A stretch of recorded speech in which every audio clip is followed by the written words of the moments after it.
Bom dia e muito bom dia para você que está acompanhando a programação da TV Evangelizar. Tudo bem, pessoal? Tudo bem comigo também, graças a Deus. Bom dia, Vanessa. Bom dia, Vilches. Muito bom dia para você que acompanha o Evangelizar Informa em todo o Brasil. Aqui de Curitiba, do nosso Paraná, falamos para o Brasil inteiro no nosso sinal parabólica e também para 2.200 cidades que recebem nosso sinal aberto, bonito, uma barbaridade. E hoje, gente, 31 de outubro, o Evangelizar Informa é especial. Nós estamos anunciando aqui o resultado das eleições para segundo turno em estados e também para a presidência da República, com a eleição de Lula para presidente do Brasil pela terceira vez. Depois de eleito a primeira vez em 2002, Exatamente. em 2006, agora em 2012 ele volta depois de todo um processo levantado contra ele em 2022 pela Lava Jato e ele é eleito pela terceira vez. Lula será o presidente mais velho a governar o país a partir do dia 1º de janeiro de 2023. 77 anos, Vilches, terceiro mandato. E tem um detalhe também, Lula venceu em 13 estados e perdeu em 14 estados. Mas venceu naqueles estados considerados mais populosos, é verdade, e largou uma grande vantagem, principalmente na região nordeste do país. É agora que a gente mostra isso, né, Vanessa? Exatamente, foi bem apertado, né, Vilches? A gente tem algumas telas para mostrar para vocês, vejam só. Lula venceu com 50,90% dos votos, venceu Bolsonaro, que ficou com 49,10% dos votos. A gente estava fazendo umas contas aqui, 2.139.000 votos e 645 votos. É muito pouco, né, Vilches? É um pouco mais que a cidade de Curitiba. Desde que o Brasil sofreu esse processo de redemocratização com a eleição de voto direto em 89, foi a eleição mais apertada que nós tivemos Exatamente. aqui. É o país está dividido nesse momento, Vilches, e aí vem o desafio do novo presidente, não é? De unir todo mundo. E aí nós precisamos dar crédito para todos os brasileiros e o nosso sistema eleitoral, o Tribunal Superior Eleitoral.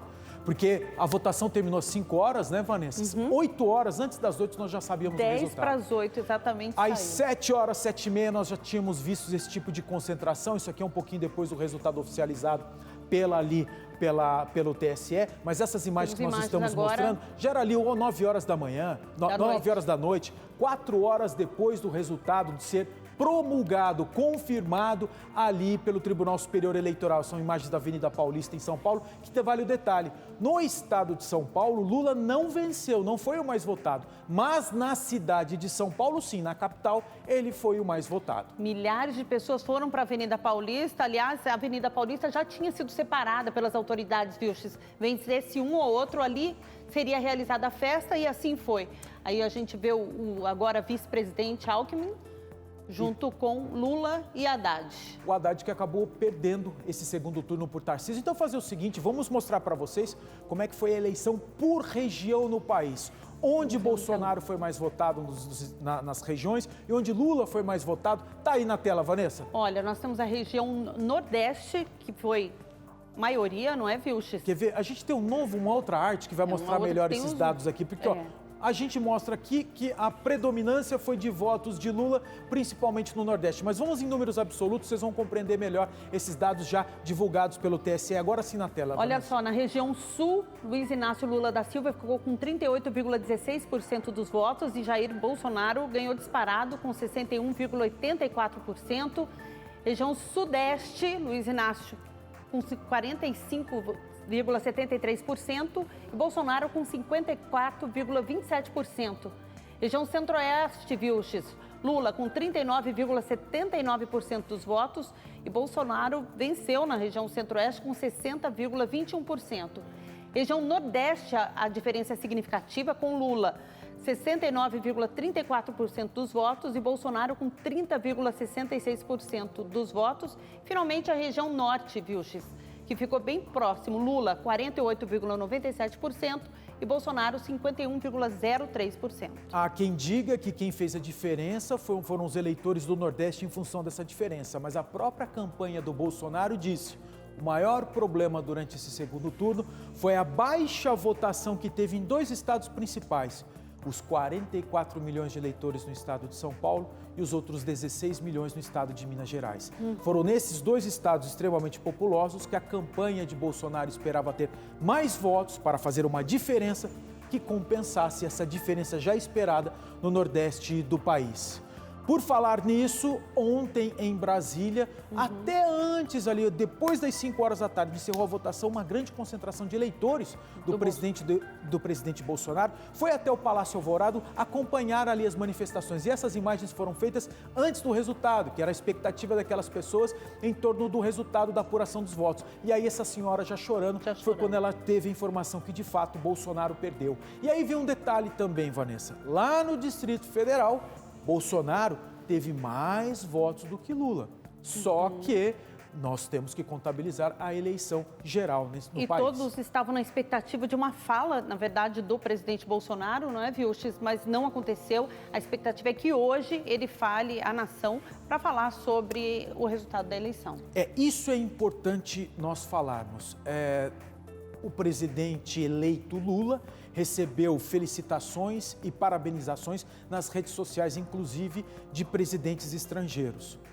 Imediatamente à tarde, antes das 8 horas da noite, eu gosto de frisar bastante isso, né, Vanessa? Sim, porque a gente vê a eleição nos Estados Unidos levando uma semana para ser contabilizada. Em 3 horas aqui no Brasil, nós já tínhamos os ministros da TSE confirmando o resultado da eleição. O presidente da Câmara dos Deputados, Arthur Lira, que é aliado colado com o presidente Bolsonaro, já fazendo as felicitações ao presidente eleito Lula, e também o Rodrigo Pacheco, presidente do Senado, que também fez o seu pronunciamento e deu ali as felicitações do resultado das eleições. E nós estávamos esperando todos umas manifestações do presidente Bolsonaro, que, de acordo com informações das agências de notícia lá em Brasília, não recebeu ministros que foram pessoalmente conversar com ele, atendeu telefonemas apenas, e estava previsto ali pelo menos um bom dia, uma boa noite para esses eleitores, o que não aconteceu, e ele também não se manifestou nem nas redes sociais sobre o resultado da eleição. Por isso que nem a Vanessa disse, nós estamos na expectativa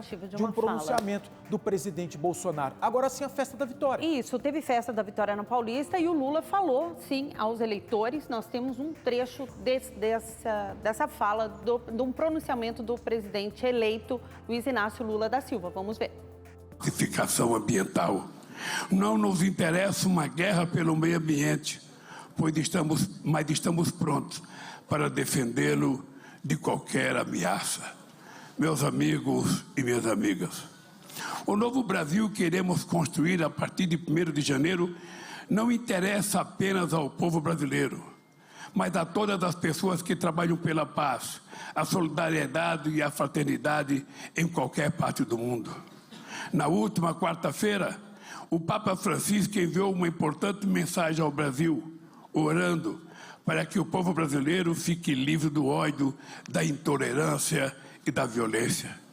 Quero dizer que desejamos o mesmo e vamos trabalhar sem descanso por um Brasil onde o amor prevaleça sobre o ódio, a verdade vença a mentira e a esperança seja maior que o medo.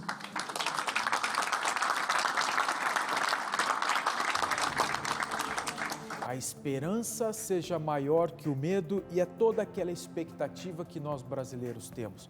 Eu, particularmente, eu torço para acabar com esse clima terrível que está no Brasil, onde 2 pessoas, adultos, não conseguem conversar sobre política sem lhe tirar do bolso esse fanatismo, essa coisa assim de eu sou um fã de político, seja de Lula ou seja de Bolsonaro, algo que particularmente eu não vi. Temos essa expectativa porque é sempre bom lembrar, se teve um dia no Brasil que a política dividiu brasileiros entre nós e eles, isso infelizmente começou ainda ali, anterior à Operação Lava Jato, quando Dilma estava no governo. E nós jornalistas sofremos muito com isso, contra os nós, contra eles. Isso foi replicado e ampliado durante a gestão do presidente Bolsonaro.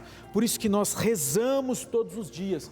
Não tem por que mais famílias e amizades serem desfeitas em nome de político. Vamos orar agora pela paz, não é? Então nós temos mais uma tela para mostrar a respeito da votação de... Qual é? Os nulos e brancos. Essa informação é importante também, que a Vanessa lembrou. Qual foi a diferença entre Bolsonaro e Lula no segundo turno? 2.139.000 votos. 2 milhões de votos. 1,5% aproximadamente. Olha aqui, ó.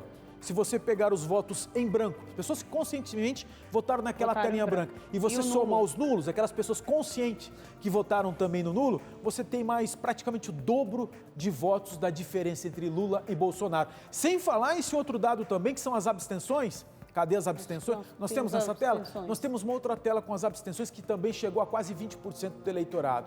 Quer dizer... Então, mostra bem a divisão, né, Vilches, que estava o Brasil. A perspectiva do que aconteceu no Brasil. Os números mostram que quem votou é um país dividido, de fato. Então, Lula terá a missão de que apaziguar esse eleitorado. Porque a gente sempre lembra, Lula não será presidente da República apenas de quem votou nele. Não será presidente da República apenas do Nordeste. Será presidente da República de todos nós brasileiros. E é isso que a gente espera. Vilches, 12... vamos ver aqui a tela da abstenção aqui. Agora sim nós temos 124 milhões de votos aptos e aqui nós tivemos um comparecimento de menos de 80%. E ao lado direito da tela onde vocês estão vendo, então olha o número de abstenções. 32 milhões de brasileiros não foram às urnas. É gente suficiente para fazer uma mudança absurda no resultado das eleições, mas essas pessoas, por um motivo ou por outro, não votaram. Vilches, ontem também 12 estados elegeram os governadores, onde aconteceu o segundo turno. Nós temos as telas para mostrar quem ganhou primeiro em Alagoas, Vilches? Isso, vamos por ordem alfabética, tá, gente? Começando com o estado de Alagoas, onde o governador Paulo Dantas, ele acabou sendo reeleito com 52,33% dos votos. Depois de Alagoas, nós temos o que, Vanessa? No Amazonas, o governador Wilson Lima foi eleito com 56,66% dos votos. A próxima tela mostra também o estado da Bahia, onde essa aqui, particularmente, Vanessa, eu vejo com uma surpresa, porque as pesquisas indicavam que o Antônio Carlos Magalhães, ele poderia sim passar nesse segundo turno, o que não aconteceu. E aí Jerônimo, do partido do PT, o partido do presidente eleito Lula, acabou sendo eleito com uma diferença também em 52-47. A gente traz agora o resultado no Espírito Santo. Renato Casagrande foi eleito com 53,80% dos votos. Esse é um governador ali que também teve as bênçãos do Bolsonaro. Sim. Nós temos também agora o Mato Grosso do Sul. Mato Grosso do Sul também, o Eduardo Riedel acabou sendo eleito do PSDB com 56% dos votos. Capitão Contar, que era o candidato do presidente Bolsonaro, ficou com 43% dos votos. Na Paraíba, Vilches, João foi eleito com 52,51% dos votos e o Pedro Cunha ficou com 47,49%. Mais uma família tradicional em política que acabou ficando para trás. E essa é uma disputa interessantíssima, tendo em vista ali a característica do estado de Pernambuco, da disputa daqueles currais e famílias que há anos mandam e desmandam na política do estado. Venceu quem? A Raquel Lira, com 58,70% dos votos. Teve aquela situação que o marido dela morreu durante o primeiro turno, no dia da eleição. A Marília Arraes ficou em segundo com 41,30% dos votos. Sobrenomes, como você disse, né, Vilches, muito conhecidos da política brasileira. Temos mais uma tela para mostrar para vocês, uma eleição pertinho da gente com Eduardo Leite, com 57% dos votos, e Onyx Lorenzoni com 42%. Essa aqui é uma característica importante, né? Onyx Lorenzoni era ministro de Bolsonaro, ele representava o bolsonarismo na essência nessa disputa do Rio Grande do Sul e acabou prevalecendo a análise que os gaúchos fizeram a respeito da gestão de Eduardo Leite, que foi até inclusive um pré-candidato apontado pelo PSDB a ser presidente da República. Não vingou essa candidatura, deram uma rasteira no homem, ele acabou disputando e foi reeleito no Rio Grande do Sul. Agora temos o resultado em Rondônia, gente. O coronel Marcos Rocha foi eleito com 52,47% dos votos e o Marcos Rogério com 47,53% dos votos. Marcos Rogério marcou ponto também na CPI que houve da pandemia lá no Congresso Nacional, como um favorável, um defensor do presidente Bolsonaro, mas o coronel também era ligado a ele e essa diferença de votos nós estamos mostrando. Vamos para Santa Catarina também. Aqui foi um baile, né? Jorginho Melo com 70,69% dos votos e o Décio Lima com 29,31% dos votos. Santa Catarina foi o estado brasileiro que mais votou em Bolsonaro, foi o estado que mais votou em aliados do presidente Bolsonaro e o resultado das eleições para governador mostra esse baile, como pensa o povo de Santa Catarina. Agora sim, uma disputa interessantíssima. São Paulo foi muito disputado, mas o Tarcísio acabou vencendo com 55,27% dos votos. E o Fernando Haddad, que era uma expectativa muito grande em São Paulo, com 44,73% dos votos, viu? E esse resultado, acredito eu, ele acaba fechando muitos questionamentos a respeito da idoneidade das urnas eletrônicas. Se alguém tinha dúvidas ainda sobre, o voto eletrônico está sendo manipulado, a vitória de Tarcísio, o candidato do presidente Bolsonaro, contra Haddad, o candidato do presidente Lula, com essa margem de votos numa eleição que aconteceu disputadíssima no estado de São Paulo, mostra e dissipa qualquer dúvida. As eleições, a urna eletrônica, eu quero comprovante de voto impresso. O resultado da eleição mostra aqui exatamente como foi isso. E Tarcísio, dependendo do que ele fizer no estado de São Paulo, daqui a 4 anos, que nome forte aí, quem sabe, para segurar essa bandeira da direita brasileira, quem sabe? E a gente encerra esses quadros mostrando o resultado em Sergipe. O Fábio foi eleito com 51,70% dos votos e em segundo ficou o Rogério Carvalho com 48,30% dos votos. Lá em Sergipe. Perfeito. E aqui no Paranazão nós já resolvemos isso no primeiro turno, por isso que não está na tela. Ufa! Estamos tranquilos. E é legal, né? Vamos falar sério já, no dia seguinte, todo mundo em casa que acompanha ontem pelo rádio, pela televisão, pela internet, já soube o resultado dessas eleições. Sim. Sem tumulto, graças a Deus, sem confusão, graças a Deus. A não ser aquele episódio do fim de semana envolvendo a deputada federal lá do estado de São Paulo, a Carla Zambelli, que apontou uma arma lá para um cidadão que acabou xingando ela. Tudo errado. Tudo. O fanático petista que instigou uma deputada bolsonarista que sacou uma arma num dia que ninguém podia estar armado e apontou para a cara do caboclo. Esse é o fanatismo que, se Deus quiser, vai sumir, vai acabar nesse país. Chega! Vamos pro intervalo, gente? Vamos pro intervalo. Mas deixa eu pôr um pouquinho, só para a gente não perder a característica do programa. Vou mudar de câmera aqui, e vamos dar uma circulada para mostrar para vocês como é que tá o amanhecer em Curitiba, porque ontem tava um calor, um sol danado, veio uma chuva com vento forte e agora nós estamos vendo um amanhecer daquele jeito, gente. E lá no fundo, não sei se vocês conseguem ver os detalhes, está a Serra do Mar, nessa bela imagem que nós estamos mostrando para vocês, mas que indica, vem chuva aqui em Curitiba, que está curtindo agora 17 graus. Intervalo comercial rapidinho, a gente já volta.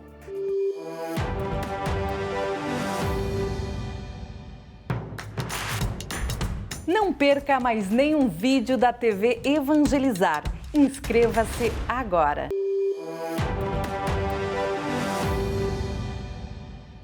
Evangelizar informa de volta às 7 horas e 4 minutos para mostrar para vocês o amanhecer lá em Campo Grande, capital do Mato Grosso do Sul. E essa imagem eu não canso de falar como ela é bonita, porque ela dá uma perspectiva geral da cidade.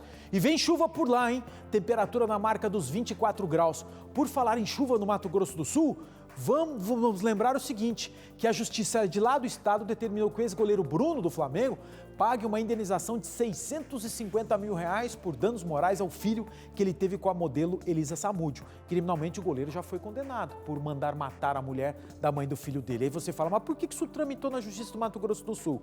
Porque essa criança está morando com os pais maternos e todos eles moram ali no estado os avós, né? Por isso, todos eles moram no Mato Grosso do Sul, por isso que a Justiça de lá deu essa decisão. Tava falando do tempo, vamos falar da previsão? Vamos lá? Taca-lhe pau!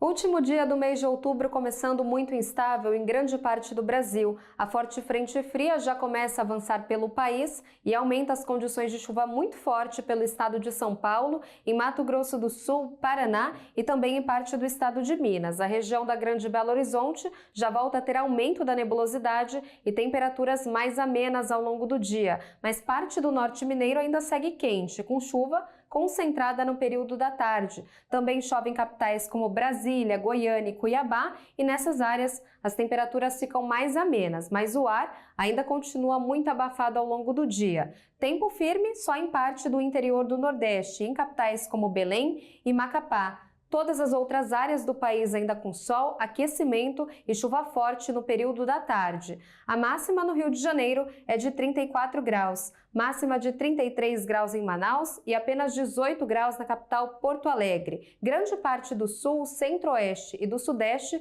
com temperaturas invertidas.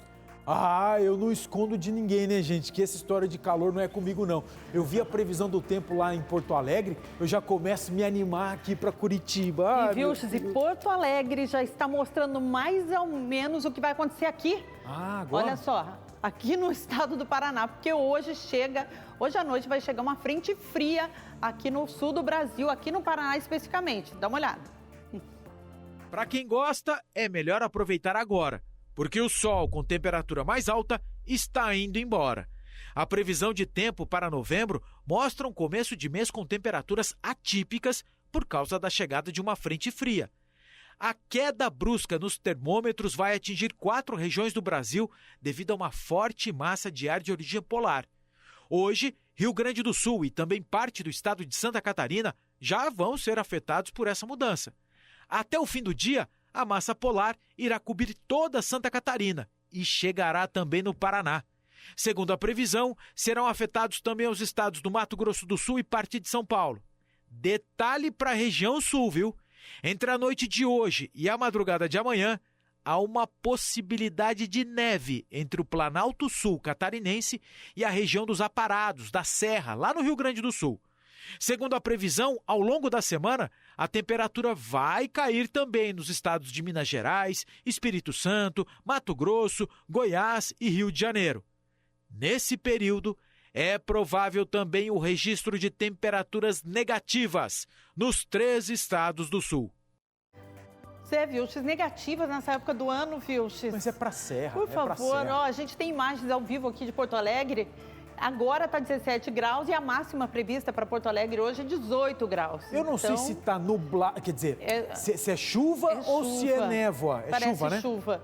Ou seja, o que acontece em Porto Alegre acaba vindo para os outros estados do sul, Santa Catarina e depois Paraná. Deixa eu fazer uma pergunta para você. Você gostou de o que aconteceu ontem aqui em Curitiba, o calor que estava aqui ontem? Então, viu, eu tenho que concordar com você que aquele calor é sufocante. Nós não estamos acostumados, na verdade, gente. Aqui no sul, a gente está acostumado com frio mesmo. Você tá louco, uma tragédia para dormir. Você acorda com calor e abre janela e... e tem mosquito e a gente sofre. Para. Vamos de notícia. Vamos falar do empréstimo consignado, porque uma pesquisa mostra que é o seguinte, comparativo. Ela comparou aquele juro, por exemplo, que você toma, eu tomo no banco com aquela pessoa que é beneficiária do Auxílio Brasil. E mostrou o seguinte, que o jurinho cobrado de quem é beneficiário do Auxílio Brasil é maior do que a RAPA. Acompanhe.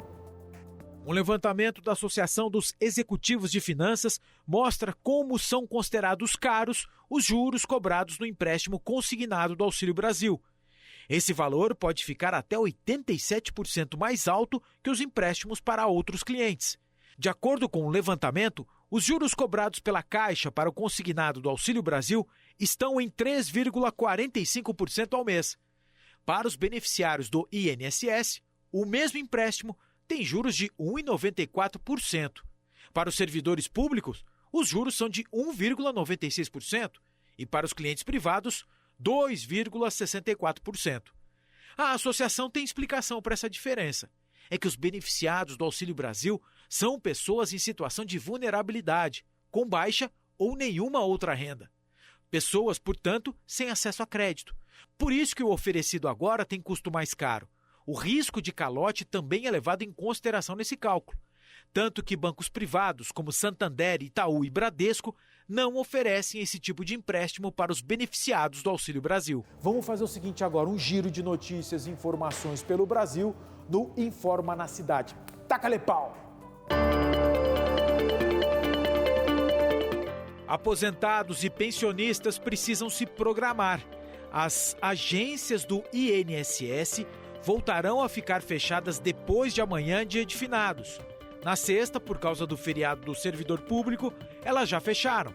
O INSS informou que o serviço telefônico do número 135 só vai funcionar na forma eletrônica, sem atendimento personalizado. Sancionada a lei municipal que cria o Auxílio Amparo na cidade de São Paulo. Ela foi criada para dar ajuda de custo para crianças e adolescentes órfãos que perderam a mãe vítima de feminicídio. O valor será de um salário mínimo. Neste ano, segundo dados do Fórum Brasileiro de Segurança, 1.300 mulheres morreram vítimas de feminicídio no país. A direção do Museu do Ipiranga de São Paulo decidiu prorrogar o prazo para a entrada de visitantes sem pagar ingresso. O incentivo estava previsto para terminar em novembro e agora foi estendido para 6 de dezembro. As visitas ao conhecido Museu da Independência devem ser marcadas com antecedência no site oficial. É de terça a domingo, sempre das 11 da manhã às 5 da tarde.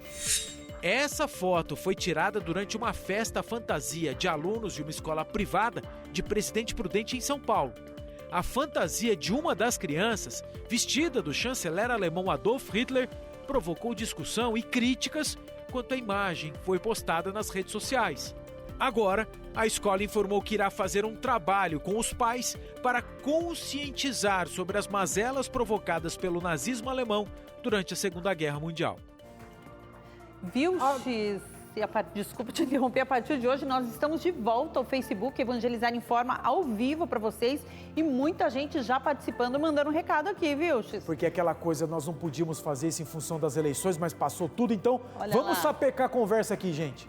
Iris Araújo, Osana Lopes, bom dia. Iris Araújo, amém, amém. Celso Ferreira também está com a gente. Patrícia Yanes Diegues também está acompanhando. Iris Araújo novamente. Vamos lá, as pessoas pedindo orações, dando bom dia, muita gente participando ao vivo aqui com a gente, né, Vilches? A Dalva falando assim, bom dia TV Evangelizar, assistindo na TV, Maria Rampel também, tá sempre com a gente, a Maria Rampel, eu lembro desse nome, a Marília Campos também com a gente, a Marlene, a Cidinha falando, bom dia!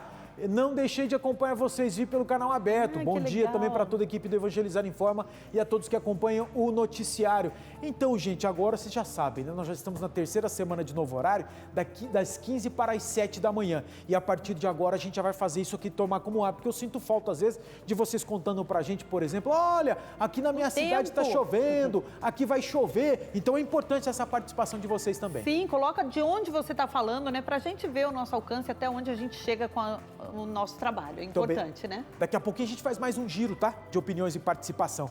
Vamos lá mostrar para vocês como é que tá o amanhecer em outro cantão desse nosso país. Vamos para Minas? Mostrar para vocês como está ali, ó, Belo Horizonte, um amanhecer. Outra bonita imagem, né? Parece que o tempo por lá tá um pouquinho nublado, muita nuvem no céu e uma temperatura alta. 20 graus para esse horário lá em Belo Horizonte, e aí vem informação.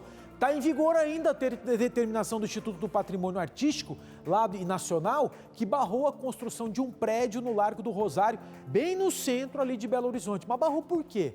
Porque pesquisadores indicando que lá no local há resquícios da construção de uma igreja erguida muito antes até da fundação da cidade de Belo Horizonte. Por isso que essa obra foi parada até que esse tipo de imbróglio seja resolvido.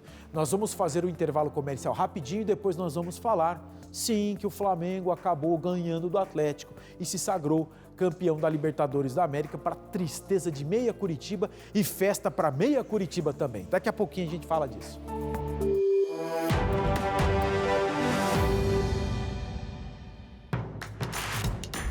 Não perca mais nenhum vídeo da TV Evangelizar. Inscreva-se agora.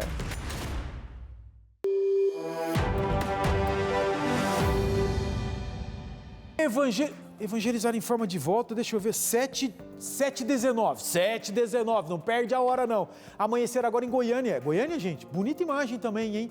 Bastante nuvem no céu, mas o céu azul, temperatura alta, calor, uma barbaridade a essa hora da manhã. O assunto agora é o aumento nos casos de dengue no Brasil.